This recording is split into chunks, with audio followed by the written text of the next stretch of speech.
Vamos a un problema de dos resistencias en paralelo. ¿Dónde está el problema? Acá está. Este problema se toma no así como está, porque este tiene dos resistencias. A vos te van a tomar un problema con tres resistencias. ¿Y vos cómo sabés qué es lo que van a tomar, Aníbal? ¿Por qué? Porque dos resistencias es muy fácil.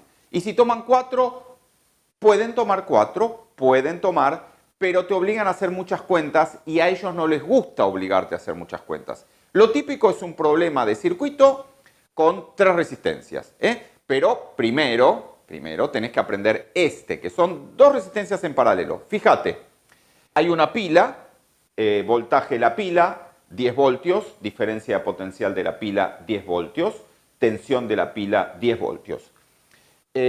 La corriente sale de la pila es la que empuja, viene la corriente acá y tenés una resistencia arriba, la llamé R1, y una resistencia abajo, la llamé R2. 2 ohms, 8 ohms. Fíjate que viene la corriente acá y se divide en dos ramas, o sea, el paralelo significa que la corriente se divide justamente en dos ramas. Y atención, esto es importante, la gente, digamos, interpreta en el parcial y en el final dos resistencias en paralelo cuando el dibujo las muestra en paralelo, y no siempre es así. Las resistencias pueden estar en paralelo, pero te tendría que mostrar un dibujo para que lo veas sacado de un parcial o sacado de un final, donde las resistencias no están una, literalmente hablando, paralela a la otra, y sin embargo están en paralelo. ¿Cómo se sabe? Truco. ¿Cómo se sabe cuándo dos resistencias están en paralelo? Bueno, la verdadera manera de saberlo es así. Viene la corriente, viene la corriente, viene la corriente, viene la corriente, viene la corriente, llega hasta acá. Ahora, en ese punto, se divide en dos, están en paralelo. Pasa primero por una resistencia y después por la otra, están en serie. ¿Estamos de acuerdo? Esa en realidad es la manera de saber cuándo dos resistencias están en paralelo. No, Aníbal, pero yo en el dibujo del examen vi que estaban una paralela a la otra y pensé que estaban en paralelo. No, no necesariamente. En el dibujo pueden estar así. Vos fíjate, imagínate esto. Yo pongo una resistencia así, mirá, imagínate este dibujo. Una así, doblo el cable y pongo otra así y después la hago pasar por acá por la pila. Claro, vos mirás el dibujo, ves una arriba, otra abajo y decís, ¿están en paralelo? No, porque la corriente viene así, pasa por la primera, dobla y pasa por la segunda. Por lo tanto, están en serie. Pasa primero por una y después por la otra. ¿Cuándo están en paralelo? Repito, insisto, viene la corriente, se divide en dos. Y cuando digo corriente, quiero decir corriente de cargas, un flujo de cargas, que a veces los chicos lo asocian, la gente lo asocia con el flujo de agua en un caño. ¿Qué es eso? Por eso se lo llama corriente, porque es como un flujo de agua en un caño. Entonces, vamos al problema. Dos resistencias, acá sí están en paralelo, porque viene la corriente principal que llamé I, se divide en dos. ¿Y qué te piden? Digamos todo, este es un problema para practicar, repito, no es un problema parcial. Calcule los voltajes en cada resistencia, la corriente en cada resistencia, la potencia gastada, consumida, entregada por cada resistencia. ¿Estamos? O sea, un problema para practicar. Empiezo. ¿Qué hago primero? Calculo la R equivalente. Esto es también te doy un medio trucoso, digamos así. Hay una especie de mito de que todos los problemas de electricidad se resuelven primero calculando la R equivalente. ¿Eso es verdad? Más o menos, más o menos. Hay una tendencia del alumno a decir, me tomaron un problema con una en serie y dos en paralelo, primera cosa, calculo la R equivalente. ¿Está bien?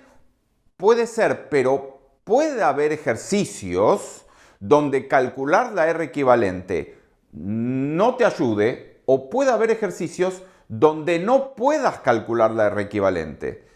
Ya los vamos a ver más adelante. Entonces, en este caso sí.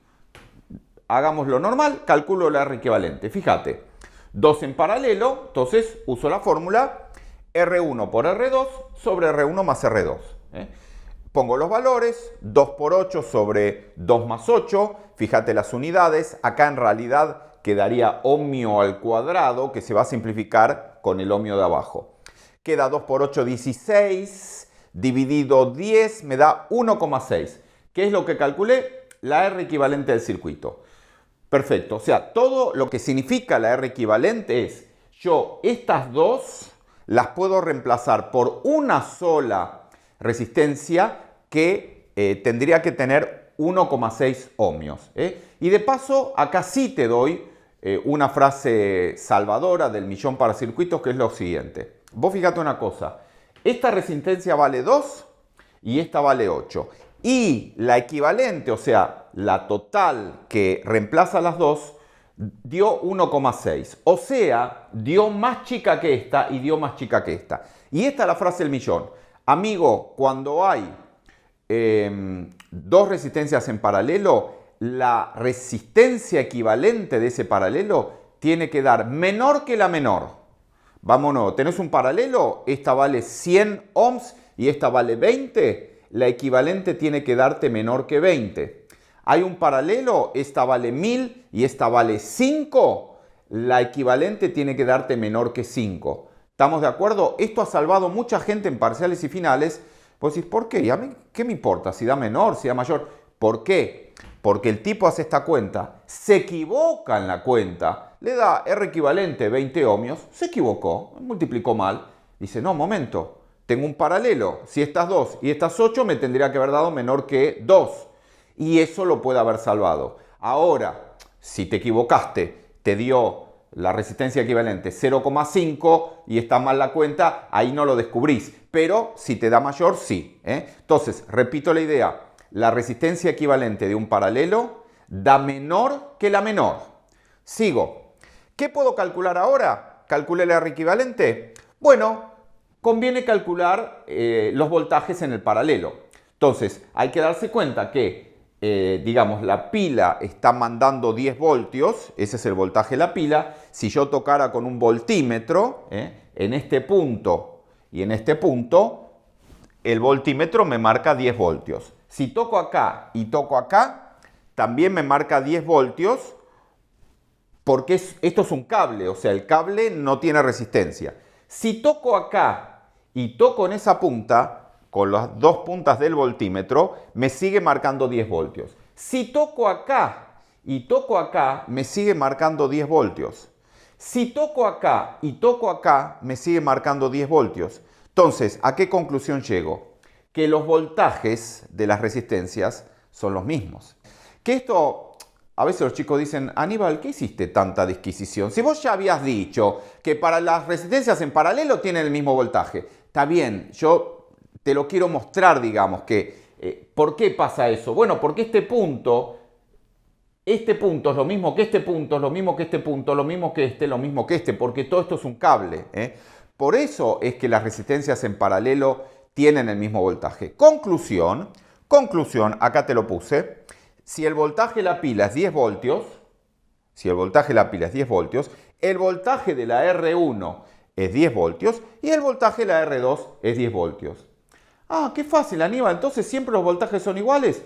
Sí, en el paralelo sí, pero hay un problema. Cuando ellos te tomen el problema del parcial, te van a agregar una resistencia más al circuito. Entonces ahí ya no vas a poder decir, muy simple, el voltaje del paralelo siempre es el voltaje de la pila.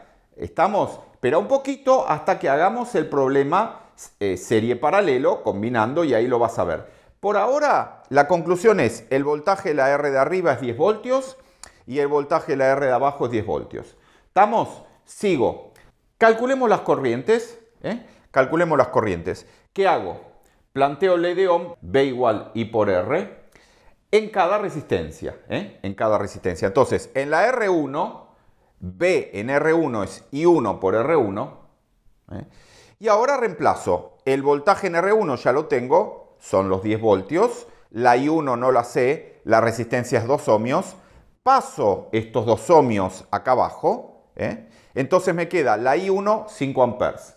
Listo, calculé la I que circula, la corriente, ¿no? Que circula por la R de arriba. Sigo, vamos a la R de abajo. La R2. Planteo ley de Ohm para la resistencia 2. V igual I por R, pero en la resistencia 2. Entonces, voltaje en la resistencia 2 es la de la pila, 10 voltios, igual a I2 por los 8 ohmios. Paso los 8 ohmios dividiendo acá, hago la cuenta, 10 dividido 8 me da 1,25 amperes. ¿Qué calculé? Calculé la corriente en la resistencia arriba y la corriente en la resistencia abajo. ¿Estamos de acuerdo? Por ahora hice eso. Ahora, fíjate una cosa, ya que tengo la corriente en la rama de arriba y la corriente en la rama de abajo, puedo calcular la I total. ¿Qué es la I total? Esto, mirá, la I total es la que sale de la pila, viene por acá, entra al paralelo, se divide en dos y vuelve a juntarse acá. La I total es la que va dando vueltas alrededor del circuito impulsada por la pila. Acordate que la pila es la que impulsa a las cargas a moverse. Si yo saco la pila, se apaga el celular, ¿estamos de acuerdo? Bueno, acá igual, yo saco la pila, las cargas dejan de moverse. Sigo entonces. ¿Qué te quiero decir? Que si calculé la corriente arriba y la corriente abajo, la suma me tiene que dar de I total. Y eso es lo que hago. Fíjate, acá te lo puse. La I total tiene que ser la I1 más la I2. Sumo 5 más 1,25 me da 6,25 amperes. Conclusión, ¿cuánto vale la corriente total que pasa por la pila? ¿Cuánto vale la corriente total que circula por el circuito? 6,25 amperes. Te doy esos nombres porque son los nombres que a veces aparecen en los parciales y la gente se traba. Supongamos que te tomaran un problema y te dicen, dado el circuito de la figura con 3 resistencias en serie y 20.000 en paralelo, diga cuál es la corriente que circula por la pila. Y a veces el tipo dice, ¿qué me están pidiendo?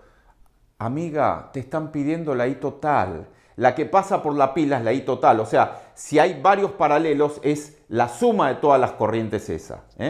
Bueno, la I total 6,25 amperes. Sigo, vamos a las potencias que yo las calculo, a veces no lo piden calcular la potencia, pero sábelo porque pueden preguntarlo. Potencia V por I, RI cuadrado o V cuadrado sobre R. 3 fórmulas. ¿Cuál de las 3 uso? La que quieras. Te dan V y te dan I, hace V por I. Te dan la R y te dan la intensidad de corriente, hace RI cuadrado. En este caso, yo para las dos resistencias tengo el voltaje, tengo la corriente y tengo la resistencia. O sea que puedo usar cualquiera de las 3 fórmulas. Es más, se pueden usar las fórmulas para verificar. O sea, haces V por I, te dio un valor de potencia. A ver, voy a hacer RI cuadrado, a ver si me da lo mismo. Entonces verificás, tal vez habías calculado mal la corriente. ¿Estamos? Esas cosas conviene hacerlas en los problemas de circuito. O sea, resolverlo de otra manera para verificar. En este caso, repito, hago V por I, que es la más fácil. Entonces, la potencia disipada por la R1 o consumida por la R1 o gastada por la R1. V en R1 por I1. Este es el voltaje en la resistencia arriba. La corriente la calculé. 5 por 10 me da 50 watts. Sigo. Vamos a la otra. La potencia en la R de abajo es V por I, pero planteado para esa resistencia. Entonces, V en R2 por I2. El voltaje lo tengo, son 10 voltios. Lo multiplico por la corriente que circula, que la había calculado ahí, fíjate, 1,25 amperes. Entonces la potencia en R2 es 12,5 watts. Última cosa que te digo, supongamos que me pidieran la potencia total consumida por el circuito, gastada por el circuito, disipada por el circuito. Respuesta, ya lo sabés, sumo las dos potencias. Yo tengo la potencia de la R de arriba me dio 50 watts. La potencia de la R de abajo me dio 12,5 watts. Entonces, ¿cuál es la potencia total consumida por el circuito? Respuesta, 50 más 12,5 me da 62,5 watts. Eso es lo que consume todo el circuito. Aníbal, ¿la potencia total siempre la suma de las potencias? Sí. Exacto, la potencia total siempre es la suma de las potencias. Pero si es serie, si es paralelo, sí, siempre. Si tenés 7 resistencias en serie, en paralelo, calculás esta potencia, esta potencia, esta potencia, esta potencia. Las 7 potencias las sumás y eso te da la potencia total consumida por el circuito. ¿Hay manera de verificarlo? Sí, ya te dije, uno de los trucos en los problemas de circuito es que los problemas de circuito a veces tienen distintas maneras de resolverse. Si a mí me hubieran preguntado la potencia total en este problema, yo puedo calcular la potencia en la R1, la potencia en la R2 y sumarlas. Puedo y lo hice. Pero, para hacer menos cuentas, yo hubiera dicho, ¿para qué? Escúchame, yo tengo un circuito con una pila y sé que la R equivalente de esto es 1,6 ohms. Bueno, puedo hacer B cuadrado sobre R, RI cuadrado. O sea, ¿qué sería B cuadrado sobre R? B sería el voltaje de esta pila, B cuadrado sobre R, y la R sería los 1,6 ohmios que reemplaza estas dos. Próbalo con las otras 3 fórmulas para todo el circuito y te tiene que dar 62,5 watts. Fin del problema.